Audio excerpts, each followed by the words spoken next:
पुढची बातमी आहे T20 विश्वचषकासंदर्भात। झिम्बाब्वेनं ऑस्ट्रेलियाला 23 धावांनी हरवलंय। T20 विश्वचषकात यामुळे मोठा उलटफेर पाहायला मिळतोय। ऑस्ट्रेलियाचा संघ 146 धावांमध्ये ऑल आउट झालाय। 169 धावांचा पाठलाग करत असताना ऑस्ट्रेलियाची चांगलीच दमछाक झालेली बघायला मिळाली।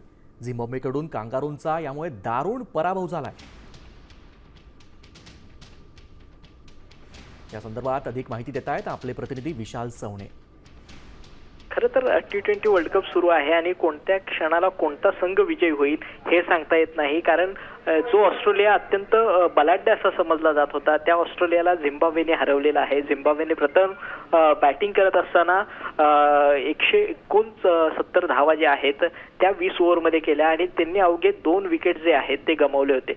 ऑस्ट्रेलियासारखी भेदक गोलंदाजी असून त्यांना जवळपास झिम्बाब्वे सारख्या दुबळ्या संघाचे 10 विकेट संपूर्ण टीम तंबूत परत पाठवता आली नाही। मात्र ज्यावेळेस ऑस्ट्रेलियाचा संघ बॅटिंग करायला आला मैदानावरती त्यावेळी ऑस्ट्रेलियाचा संघ अवघे 146 धावा ज्या आहेत त्याच करू शकला आणि 146 धावांमध्ये संपूर्ण संघ जो आहे तो गारद झाला। धन्यवाद विशाल दिलेल्या या सविस्तर माहितीबद्दल।